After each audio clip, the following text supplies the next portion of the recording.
Hi hello అందరికీ నమస్కారం. Welcome to our channel Sirisha's world. నేను మీ శిరీష. ఈరోజు నేను మైసూర్ పాక్ చేస్తున్నాను. ఇంట్లో ఈజీగా మైసూర్ పాక్ ఎలా చేసుకోవాలో నేను నా ప్రాసెస్లో అయితే చూపిస్తాను. చూడండి, మనము కొలత ప్రకారము ఈ మైసూర్ పాక్ అయితే చేసుకోవాలి. కొలత ప్రకారం ఒక గ్లాస్ శనగపిండి అయితే నేను తీసుకున్నాను. ఒక గ్లాస్ నిండా శనగపిండి, దాన్ని జల్లెడ పట్టుకొని ఇలా శనగపిండిని వేయించుకుంటున్నాను. చిన్న సిమ్లో పెట్టుకొని వేయించుకోవాలండి. శనగపిండి అయితే మాడకూడదు, ఇలా తిప్పుతూనే ఉండాలి గెంటితో. శనగపిండి వేయించేటప్పుడు మాత్రము సిమ్లోనే పెట్టుకోవాలి, స్టవ్ హై పెట్టకూడదు, లేదంటే మాడిపోతుంది శనగపిండి. తర్వాత అదే గ్లాస్తో చక్కెర అయితే తీసుకుంటున్నాను. అదే గ్లాస్తో సగం గ్లాస్ వాటర్ అయితే తీసుకుంటున్నాను. ఎక్కువైతే నీళ్లు వేయకూడదు, సగం పోస్తే సరిపోతుంది. ఇప్పుడైతే స్టవ్ హై పెట్టచ్చు. ఇలా చక్కెర మనం బాగా కరిగించుకోవాలి పాకం వచ్చేటట్లు. నాకైతే మా ఆయన కూడా హెల్ప్ చేస్తున్నారు మైసూర్ పాక్ చేయడంలో. ఇద్దరము కలిసి అయితే ఈ స్వీట్ అయితే చేస్తున్నాము. ఇలా హస్బెండ్ హెల్ప్ చేస్తే ఏదైనా మనం ప్రేమగా చేయగలం కదా, చాలా సంతోషంగా చేయగలము. అదే గ్లాస్ తో సగం గ్లాస్ నూనె తీసుకున్నాను, అలాగే నెయ్యి కూడా సగం తీసుకున్నాను.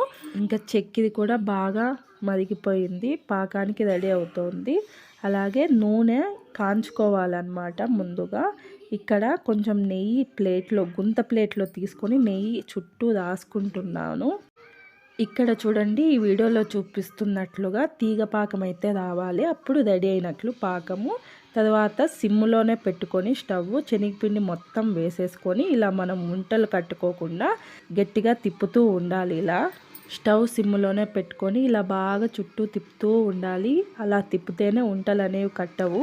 లాస్ట్ వరకు స్టవ్ అనేది హై చేయకూడదు. ఇలా సిమ్లోనే మనం మైసూర్ పాక్ అనేది చేసుకోవాలి. ప్రాసెస్ అయితే చాలా ఈజీ ప్రాసెస్ అండి, చాలా త్వరగానే చేసేసుకుంటారు. ఏమంటే కొంచెం ఓపిక ఉండాలి అంతే. ఏకాగ్రతతో చేస్తే, ప్రేమతో ఆనందంతో చేస్తే అది ఏదైనా కష్టం కాదు. అది వంట అయినా లేక జీవితం అయినా.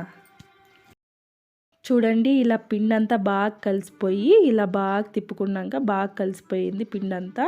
తర్వాత మనము కాంచుకున్న ఆయిల్ వచ్చేసి కొద్ది కొద్దిగా వేసుకుంటూ తిప్పుకుంటూ ఉండాలి. ఇలా కొద్ది కొద్దిగా వేసుకోవాలి. ఆయిల్ అంతా ఒకసారి వేయకూడదు, కొద్ది కొద్దిగా వేసుకుంటూ ఇలా తిప్పుకుంటూ ఉండాలి. స్టవ్ మాత్రం సిమ్లోనే ఉండాలి, హై మాత్రం పెంచకూడదు. ఇలా తిప్పుతూనే ఉంటే నాకు కొంచెం సేపు చేయి నొప్పించు అనమాట, కానీ నిలపకూడదు, తిప్పుతూనే ఉండాలి, లేదంటే మాడిపోతుంది. తర్వాత నెయ్యి కూడా మనము వేడి చేసుకొని ముందుగా పెట్టుకోవాలి. తర్వాత నెయ్యి కూడా కొద్ది కొద్దిగా వేసుకుంటూ ఇలా తిప్పుకుంటూ ఉండాలన్నమాట. కొత్త వాళ్ళు ఎవరైనా మన ఛానల్ని చూస్తూ ఉన్నట్లయితే మన ఛానల్ని సబ్స్క్రైబ్ చేసుకోండి.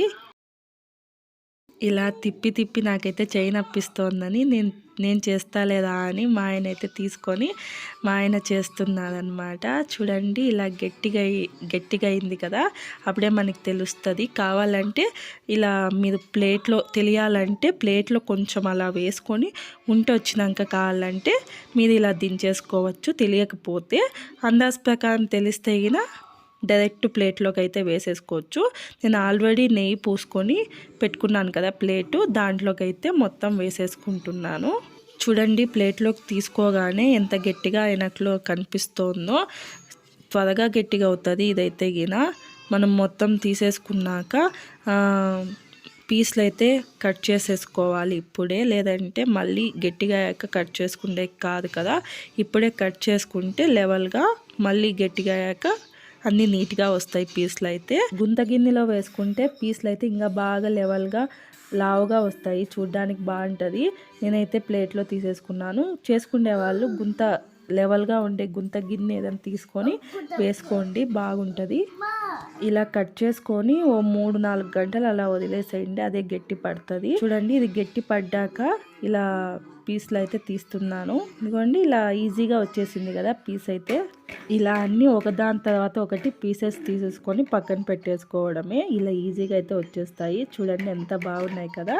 ఇంకా మంచిగా కట్ చేసుకుంటే ఇంకా బాగా వస్తాయి. నేను ఆత్మ మీద కట్ చేశాను. మైసూర్ పాక్ అయితే అసలు చాలా బాగా వచ్చింది, చాలా బాగా సెట్ అయింది. మీరు కూడా ట్రై చేసి ఎలా వచ్చిందో చెప్పండి. ఎలా ఉంది ఈ వీడియో? నచ్చిందా? నచ్చితే ఒక లైక్ చేయండి.